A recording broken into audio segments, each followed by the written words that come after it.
Hello, hello, hello. Hello, everyone. Thank you for joining.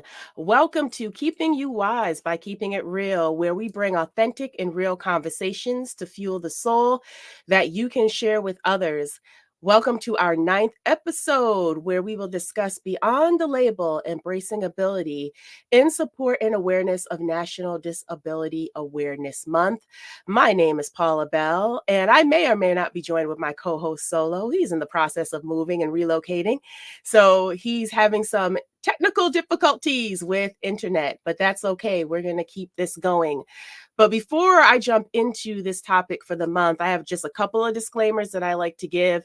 We are not therapists and we do not offer any medical advice. We are not trained, qualified, or able to diagnose or treat any form of mental illness or disorder.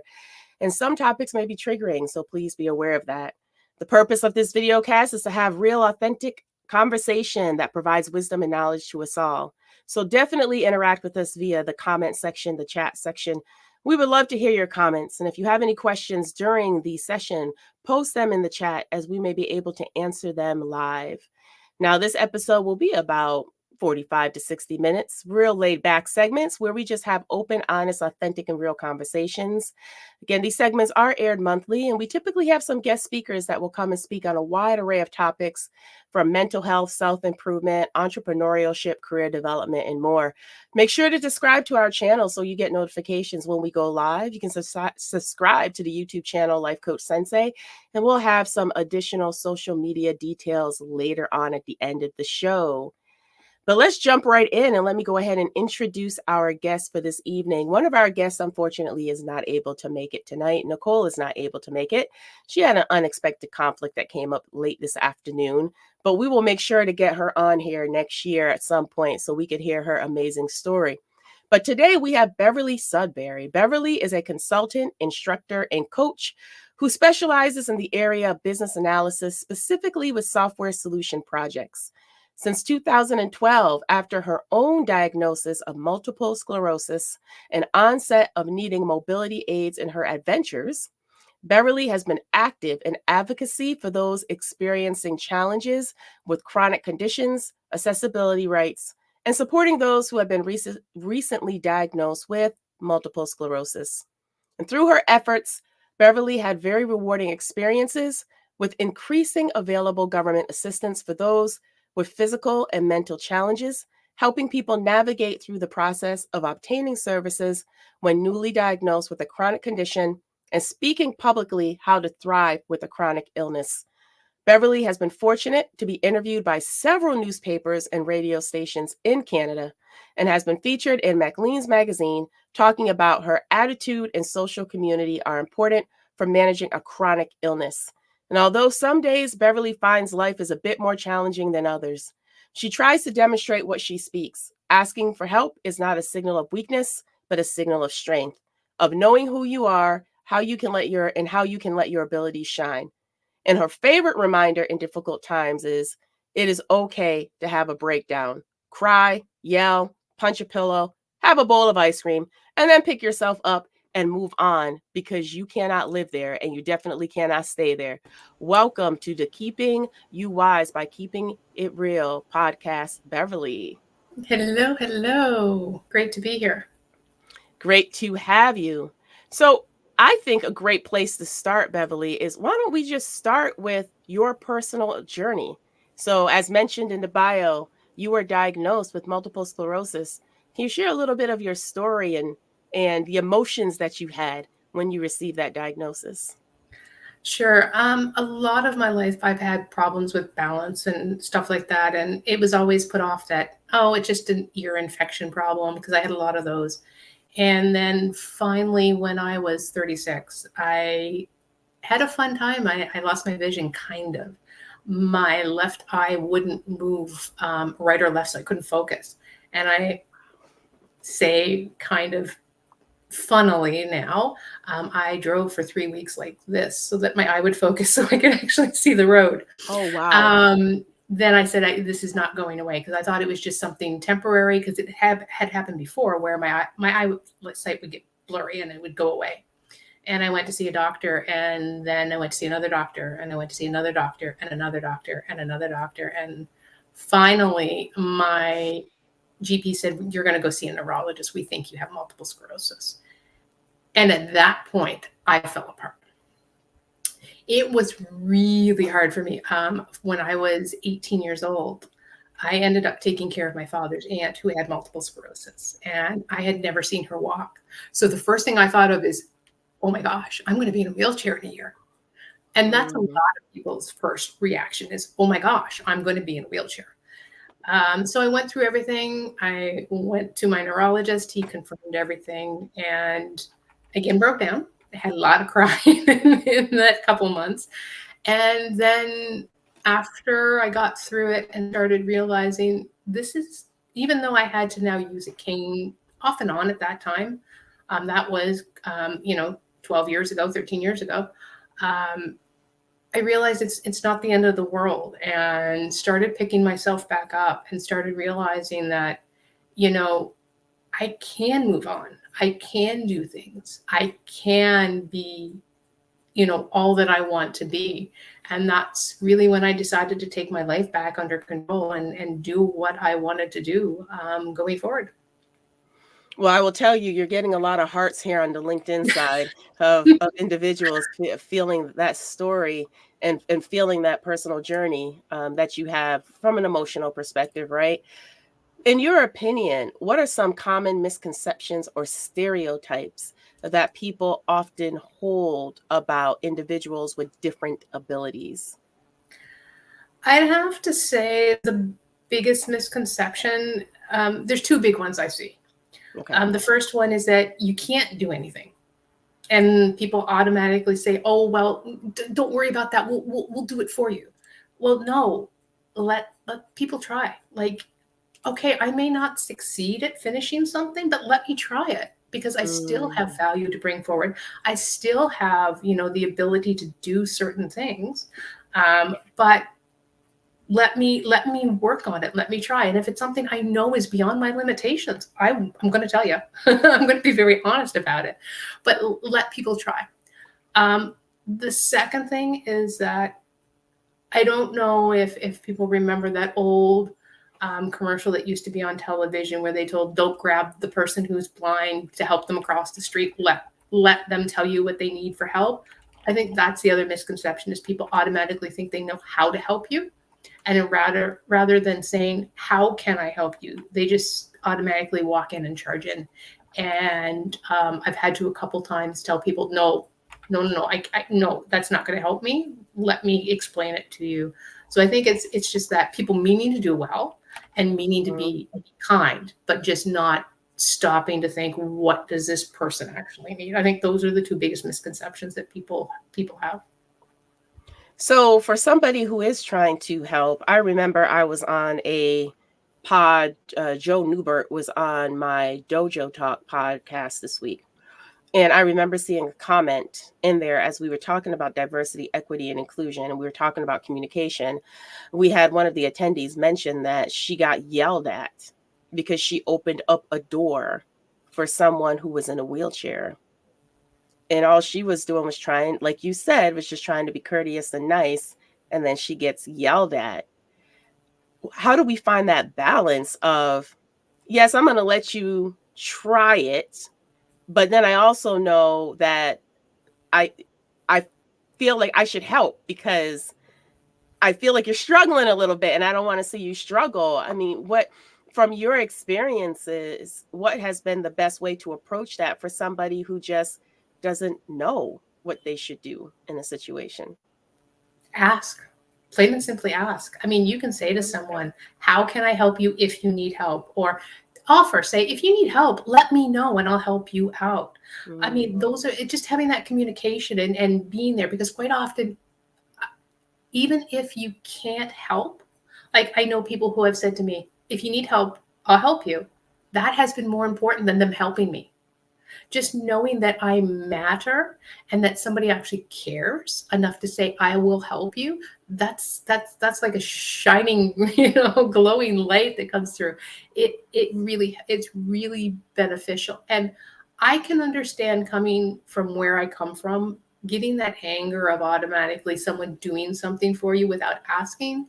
Can I get the door for you instead of just grabbing the door? Or can I help you here instead of just grabbing their arm and taking them? I think that open communication really helps to create that balance, because then the person who may need some help understands you're willing to help them and know that they can communicate you and tell you what you can help with, and that the other person is there to support. And honestly, I'll tell you all, no matter what, if someone has any type of challenge, they're not contagious. And I've had that question asked, are you Mm. contagious? And they're not contagious. They're not anything. Just be there, support them, and help them. Okay, I have to ask you a question on that. So when they asked you if you are contagious, this is brand new. If you are contagious, what was your response to that? My response actually wasn't good. Oh, I'll be honest. okay. I laugh about it now. Mm-hmm. But at the time, it was right after I was diagnosed, and of course, multiple sclerosis is not something a lot of people know about. So they Right. don't understand that it is literally your own body attacking your nervous system and destroying your nerves. They don't understand that. And this person, to this day, I apologize to them. They said to me, they said, "Oh, I'm sorry you have that. Is that contagious?" And I was in a very bad mood that day. I can't remember. It was something was going on, and I was going through that transition of mourning my life that I thought I was going to have. So I was Mm-hmm. at that angry stage, and I snapped back at them and I said, "I got brain damage. Since when is brain damage contagious?" And yeah, it was very so.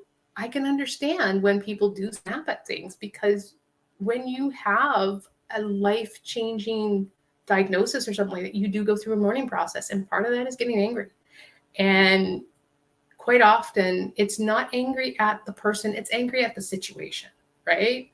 And that's one of the biggest things I've learned, is that 99% of the time when someone gets angry at you, they're not angry at you. They're angry at the situation that happens to be presented at that time. And that had a great takeaway for me from everything that I've gone through, is that anger is not really directed at someone, it's directed at a situation, a thing. Mm, that's good. That's good. I would have to agree. I was actually talking to a friend of mine yesterday who had a falling out with a family member. And I said to her, her reaction to you wasn't toward you. It was toward the situation that she's going through, the scenario that she's going through. You just happen to be the person that'll forgive her no matter what. So she lashed Mm-hmm. out at you, but it really has nothing to do with you at all. It has something to do with the situation that she's going through at the time. So I totally understand that. What would you say are some of the most significant barriers you have encountered in terms of accessibility? And with that, what measures do you believe are necessary to create a more inclusive environment for individuals of all abilities? Good question. Mm, I'd have to say the biggest barrier that I have experienced really is probably education. okay. And it comes down to people, businesses, um, anything you're looking at, getting knowledge of what is it that we can do to make it easier for people to access what we are offering or what we are doing.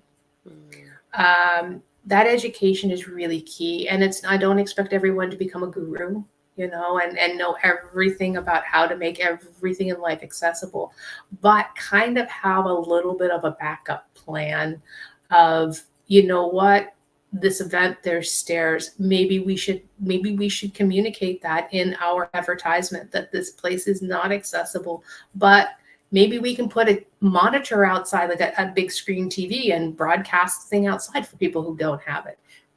Concerts. One of the best concerts I've ever been to. Now, I was not in a wheelchair at the time, but they did have some chairs set up for people to sit at, and they had an area for wheelchairs, and it was a raised platform. So you weren't in the crowd, lower down, not able to see anything. You're actually on a raised platform. And I thought that is so ingenious and so thoughtful. So that type of education to see what you can do to help people out is really, really one of the biggest barriers. Because I don't think, especially companies out there that are like planning events or offering services at buildings or what have you, really think about those things until the last minute. And you can always, if you need to, there are people out there that will come and help assess your place and tell you what can help. So that's part of the education. You can get that type of education. The second biggest barrier I think I've ever experienced has been attitudes Mm. and people's attitudes towards others who appear different. And I'm not going to say that because you have a cane or a wheelchair or you've got a walker or a scooter or anything, it's just you walk with a limp, you look different. That attitude, I think, is really a huge barrier for people, especially like myself, wanting to do things. You know, it becomes when you see that attitude. So you go to say event, and it's something that you know is going to be reoccurring. Maybe it's a music venue that you go to, and the attitude of the people there is really bad. You're not going to go back. Now that's Mm-hmm. preventing you from enjoying probably some great musicians or some great theater or what have you. So that attitude of you don't belong here or you shouldn't be here or oh, I've got to help you. And I mean, I've experienced that. I've experienced the people that are like, oh, you want that? Okay, I guess I can go get it for you. Um, so that attitude really needs to be looked at. And I'm not expecting everyone to be perfect because everyone has bad days. But just try to catch yourself if you're falling into that attitude and just say, you know, let's adjust this. Um, how can we make the world better? It's acceptance. Mm-hmm. Accept people for who they are and where they're at. Because that's the biggest thing. Every one of us comes with something. We all have our own little bag of stuff that we don't want to unpack, and we hide our little secrets in it. We all have that. But just accept people for who they are, accept them for where they come from and Mm-hmm. what place they're at, and understand that today may not be their best day. So let's try them tomorrow. Or today's a great day for them. That's great. I think that acceptance really would make every place, person, event, everything in this globe better, not just for people who have accessibility challenges, but also for everyone else out there. So, yeah. That's great. So, education, attitude, and acceptance. That makes total sense to me when you say that. So, let me ask you, are you in a wheelchair now? Are you using a cane? What is your I, mobility now? yeah, so I use a cane daily outside my home. So if I'm going to go grocery shopping or whatever, I use a cane. I do use a walker if I know I'm going to some place where there may not be seating or it's going to be an extremely long walk. So I will use a rollator, the walker with wheels. Additionally, I also have hand controls for my car because my right leg doesn't move well. And again, another one of these embarrassing things that I hate to admit, but I was doing and shocks people was I said at one point, I can't drive. I'm literally reaching down to pick up my leg to move it from the gas to the brake when I'm tired. It's not all the time. When I get tired, I can't drive like this because I never know when I'm going to get tired. And I Mm-hmm. went and talked to an occupational therapist who said, okay, this is what you can get. You can get an extended bar for the pedals. You can get a left foot drive car or left foot drive pedals for your car. I said, no, that's still not going to help me. He said, well, then your other option is hand controls. And as hard as it was to accept that I was, again, I had to mourn the fact that I'm like not able to drive like everyone else. It was a little bit of a change and a switch in my brain, but then I got really used to it, and I flip that car around like it's a piece of my body now. And it's, you know, when I started, it was remembering which way was the gas and which way was the brake was challenging. I parked away from other cars for a while. Mm-hmm. Mm-hmm. But yeah, so I do use hand controls as well. So that's pretty much what I use now. Am I concerned about anything in the future? I'm looking at it now. The future comes. The future comes. We'll see what happens. If I have to Yeah, have a I like wheelchair, I that. want racing stripes. I want racing stripes on my wheelchair. Wow.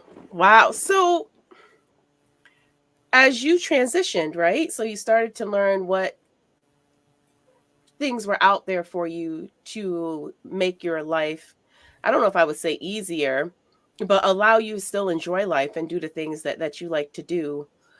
What advice would you give to others who may be struggling to navigate societal expectations or facing challenges related to their abilities? Yeah, society's a bugger. I have no other choice words for it, but Mhm. not on a podcast. Um, yeah, society's hard. Um, Mhm. Society has this conception that everything must be everything, not everything, but everyone must be the perfect little, almost like a Barbie doll. You know, perfect hair, perfect makeup, perfect figure, for perfect this, perfect that. Wear high heels, wear this. That was actually one of the biggest challenges for me was giving up high heels. Um, yeah, giving up high heels. You think it wouldn't be? I was because I bought into for the longest time that idea that a woman wasn't a woman unless she could wear high heels. A woman wasn't a woman unless she could do X, Y, and Z. And then when it came to the point that my right leg was dragging and I started using a cane and I couldn't wear heels anymore, I'm like, am I really a member of society? So it's really hard. So the biggest thing I say to people is as I said before, acceptance is the key. Well, now it comes back to inner acceptance. You need to accept yourself, who you are, and where you're coming from.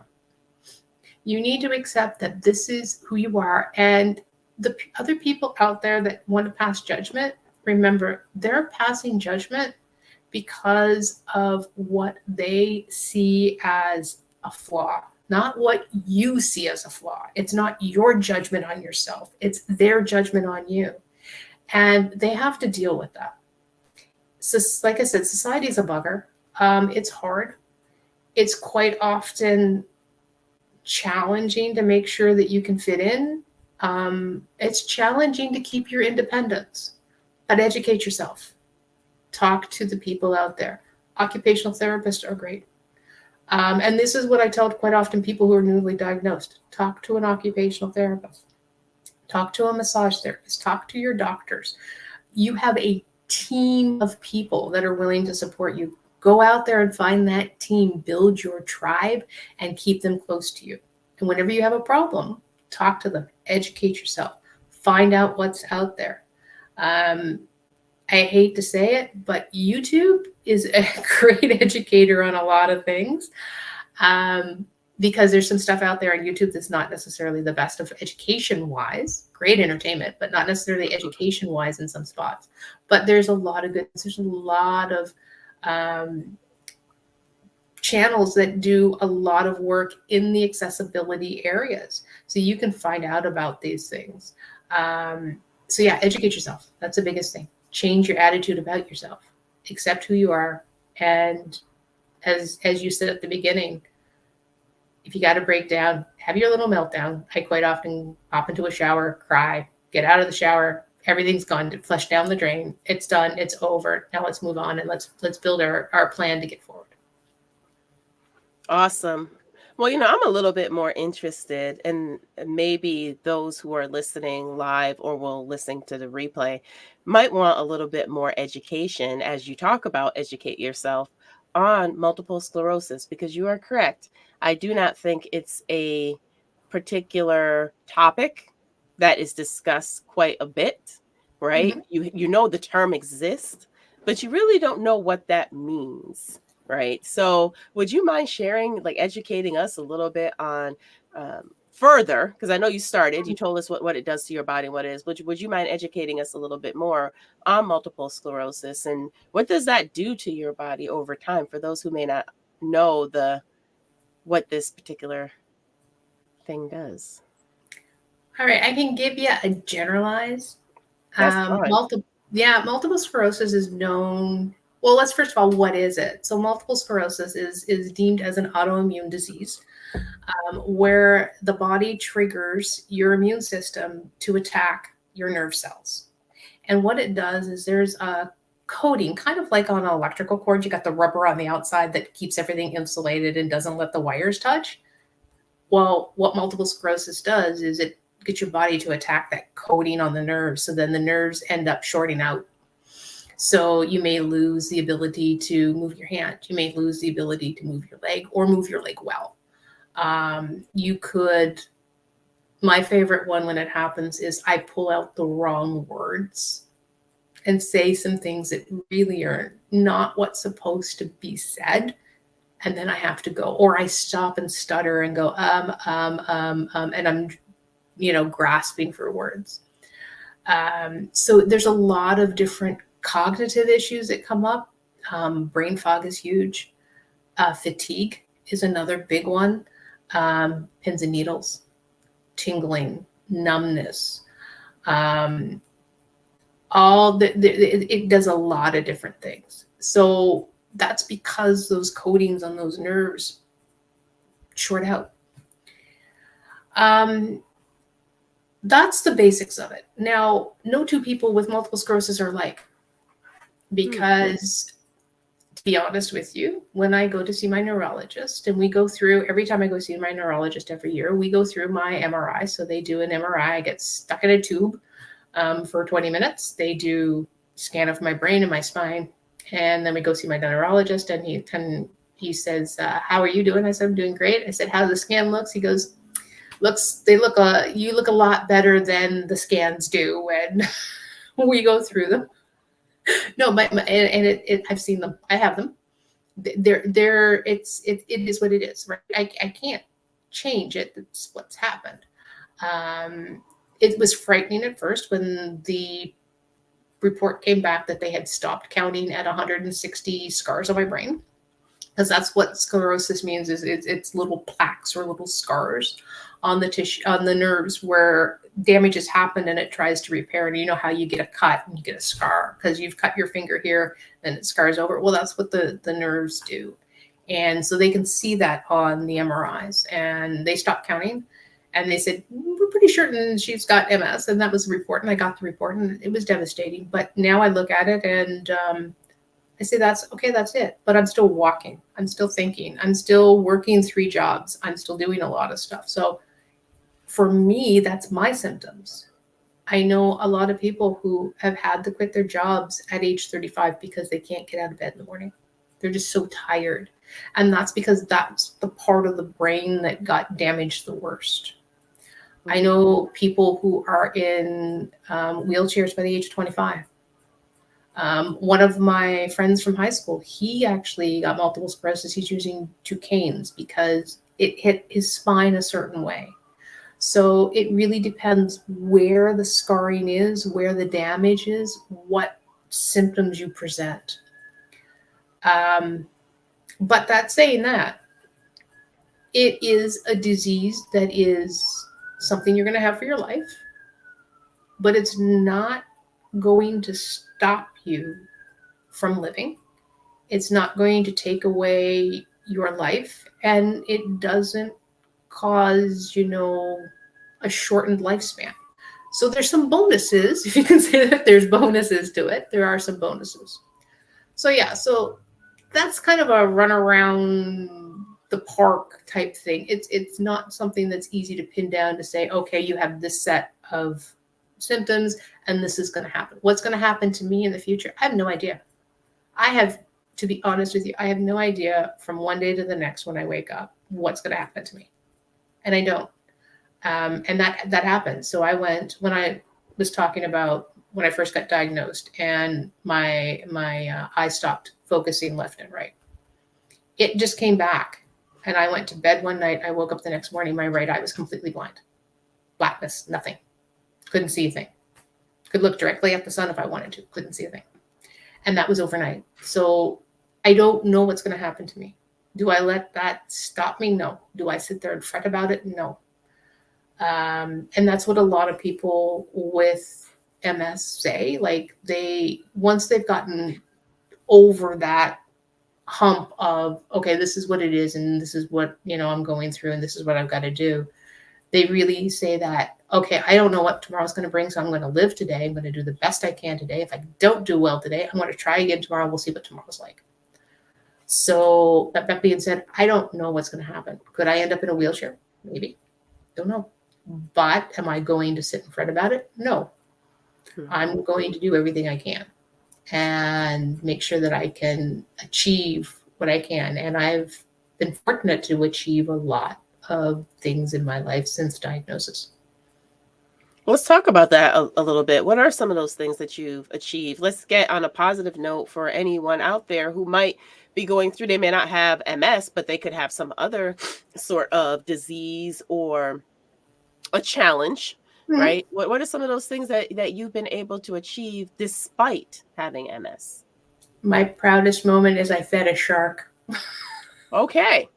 I wouldn't want Uh, to do that, but okay, that's good. no, it was something. It was something. When I was in high school, I had this obsession with sharks. And I always said I wanted to be able to pet a shark and feed a shark. And I went to Jamaica, and they have a water park there where they sit you into a pool with, I think there's 4 or 5 nurse sharks.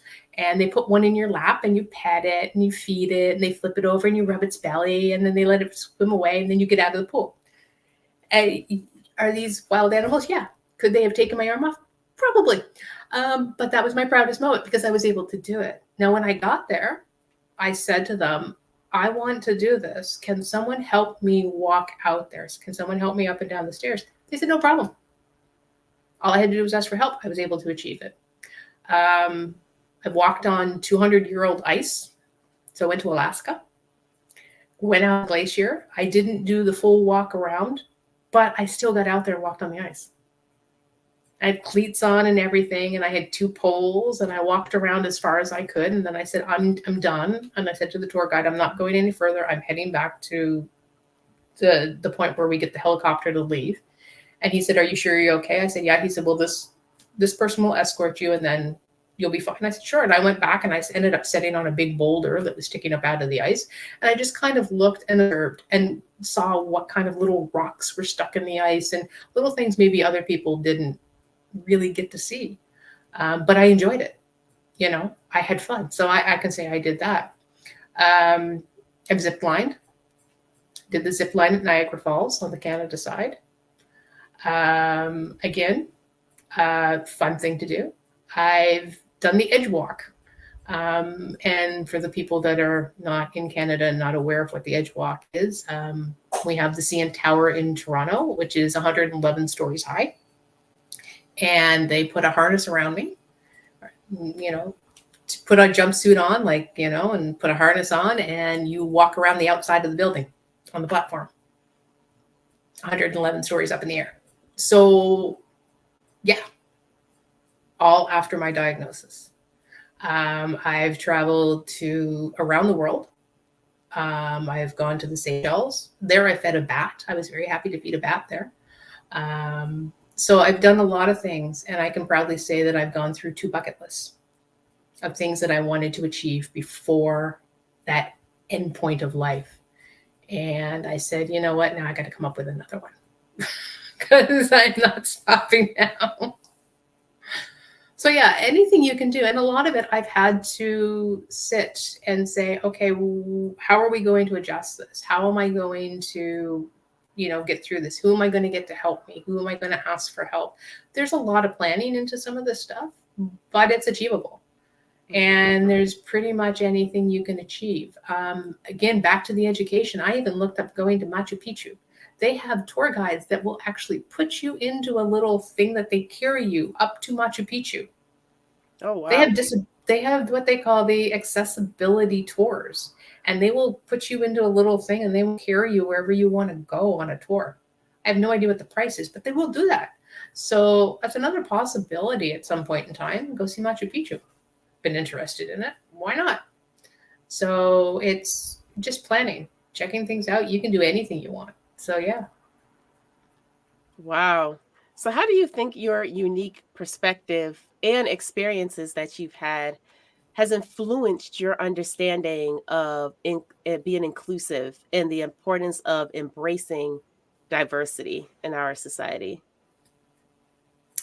It's completely changed how I view things. Mhm.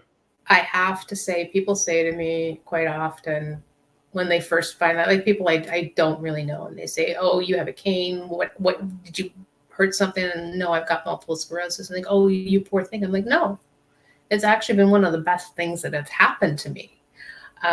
Yes, I have my days that are more challenging than others. Some days I'm really emotional. Again, another thing of multiple sclerosis where it hits the certain part of the brain, you become more emotional. Mhm. Um, but reality is I have learned how to be a better person in many ways. I have learned how to be a lot more accepting. I had always been accepting of everybody on the planet, but now it's even more. And I feel more able to stretch my arms wider to hug people. You know what I mean? It's Mhm. more of I understand more, and I understand better some of the challenge, not just with accessibility, but even with challenges of people not being allowed to go certain places. I understand Mm. that because there's places I can't get into. I understand what it's like to get to some place and then be told, no, you can't. Mhm. So that whole thing, that whole revelation in my life has really opened my eyes quite a bit. And I have really learned to accept that I'm a very privileged person in many ways, and I cannot ever use that privilege for an advantage. And I can never take it for advantage because it is not something that's to be shown off, but it's also something that you need to accept, and you need to say, okay, this is what I've got. How can I make things better for another person? Wow. Wow. And I just had a question for you, and it just slipped my Oh, mind. It was a really good one too. It was really a it'll good come back one. in 20 minutes It after we're was done. right, because it was something that you had said about uh just being able to go places, and it's the best thing that's happened to you, and being able to take this experience that could be very negative to some and It turn could it be. into something very empowering, to where it motivates, and it still gives you life. Oh, now I remember it. See, I just had to talk myself through that. So, what advice would you give to family members and friends of individuals who receive a devastating diagnosis at the onset, right? Because I think any of us who go to the doctor and the doctor tells us we have some sort of disease or something going on, that initial shock, that initial what does this really mean for me? Am I going to live? Am I not going to live? What advice would you give to those who want to be a support system for the individual who just got a diagnosis like that? Be kind. Okay. Be kind, because you have to be kind to yourself because you're going through a lot of emotions as someone who wants to support this person who's got the diagnosis. You don't know what to do. So you're going to have to go through a lot of education. You're going to have to go through a lot of checking who you really are and how much support you can give, because not there's not one person out there that can be 100% support for another person. You're going to have people have to be able to understand that, whether they're receiving the support or giving it.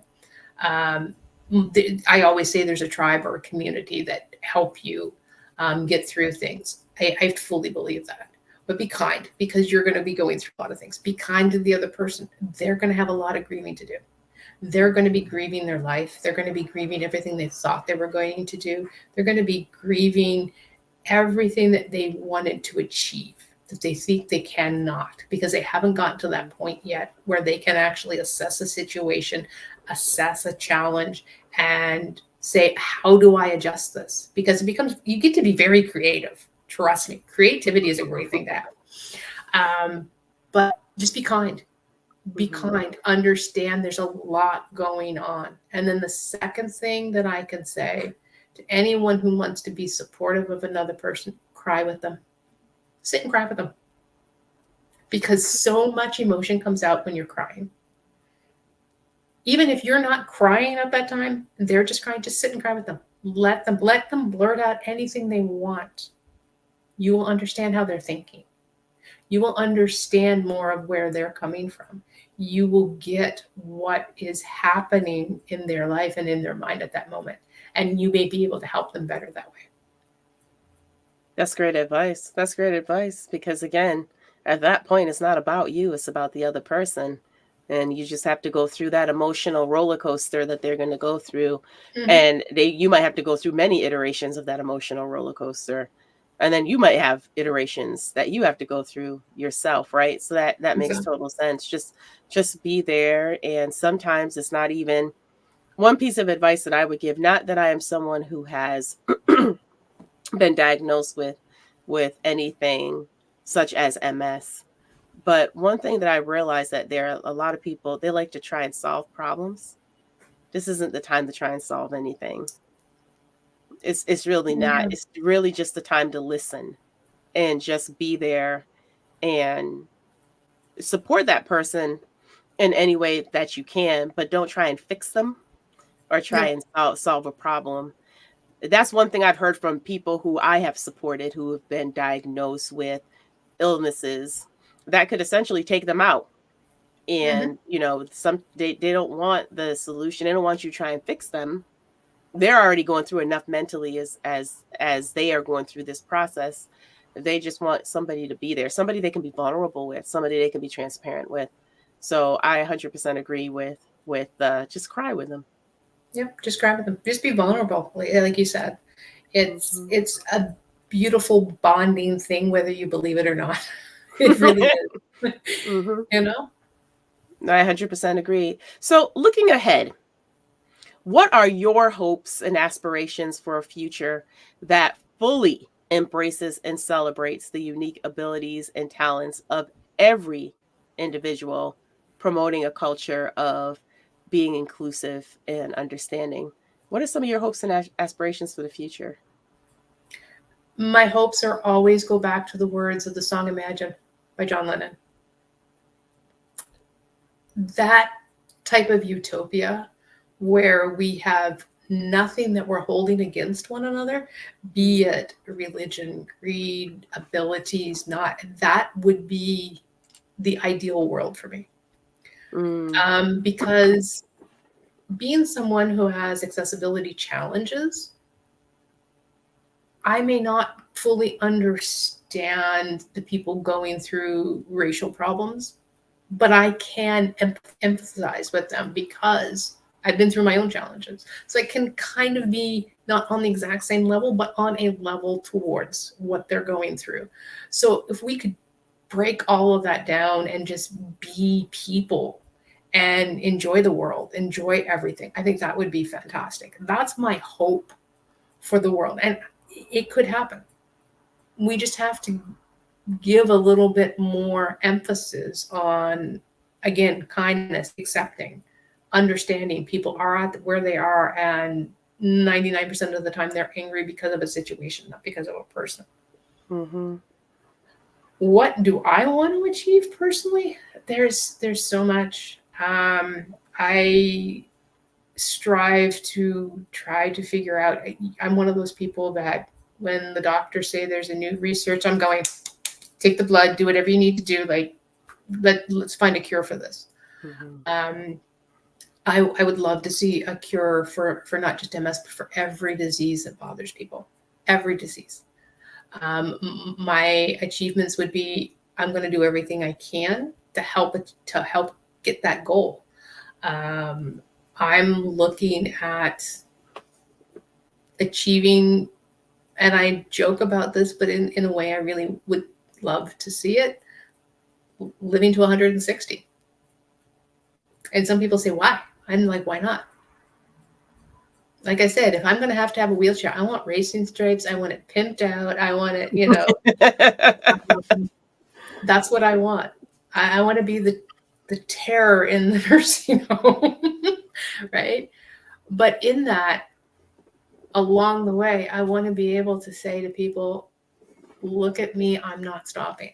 I want to be that type of role model for other people to say, you know what, I've got challenges, things are going on, things are happening, but I'm not stopping. Yes, I'll pause for a minute, reassess myself, have my little meltdown. Don't live there, don't stay there, keep on moving. I want to be that inspiration for other people to say, you know what, this is not over. We're not over. We still have so much life to live. That's part of why I want to be 160. And then I'd have to say advocacy, advocacy, advocacy. I do a lot of work talking about MS in my local group. I do work, helping people get through that initial diagnosis and realizing things. Um, Getting out there, trying to help educate people. So all of that makes, again, back towards that utopia of we have a place where we can all live in harmony. Mm-hmm. Well, I will tell you, just from this conversation alone, Beverly, you are already an inspiration. You're doing Well, thank you. such amazing work. And I want people to realize that no matter what challenge, what curveball life will throw at you, you can still overcome. You're a living testimony to that. You have not let MS define you. You have not let your circumstances define you. You've taken them circumstances and you've taken them to empower you and to motivate you to help others and to inspire others. So, with that, if people wanted to stay connected with you and learn more or even support you in your endeavors for finding a cure for multiple sclerosis or just to encourage you, how can they do that? I am on LinkedIn. It's under my name, and as you can see up there, it's ACBA SP6. Those are my other designations. So please do connect with me on LinkedIn. That's usually the best place to connect with me. I'm not fancy. I don't have a YouTube channel yet. So something that I almost considered for the future, but not yet. So yeah, LinkedIn's the best place to get a hold of me and chat with me. And then from there, if you want to know more about stuff, send me a message. More than willing to help out, to educate people, help them out. If you going through something, you want to chat, more than willing to chat. So yeah, so that's the best way to connect with me. Well, thank you again, Beverly. And for those who see Nicole's name up there, we will have Nicole come on at some point next year. She has an amazing story of a huge life change that she went through this year. I won't spoil it so that she can tell her own story. But you can also stay connected with Chris and I. These are how you can follow us on social. We tend to bring these next year even more so, have a lot more episodes. We enjoy having special guests and learning from others. That wisdom, we all have it. So why not share it? We hope you enjoyed this episode. And Beverly, when I exit out here, stay with me and connect with you afterwards. But thank you everyone for engaging and listening. I did see a lot of the hearts and the claps on LinkedIn, so I do appreciate that. But I'm gonna need y'all to open up and ask some questions now. I'm gonna need y'all to ask some questions. Don't be shy. Ask some questions and leave some comments. Please definitely keep these conversations going by subscribing to those channels up there. Mainly the Life Coach Sensei channel is the one you're probably going to want to subscribe to and turn on notifications. And also comment on the videos that you see. Remember, this is what Solo always tells us: for each one, reach one, and teach one. When you know better, do better, and share your knowledge with others. Until the next time, I am signing off. Again, thank you, Beverly, for joining, and thank you all for joining us in this episode. Talk soon. Thank you.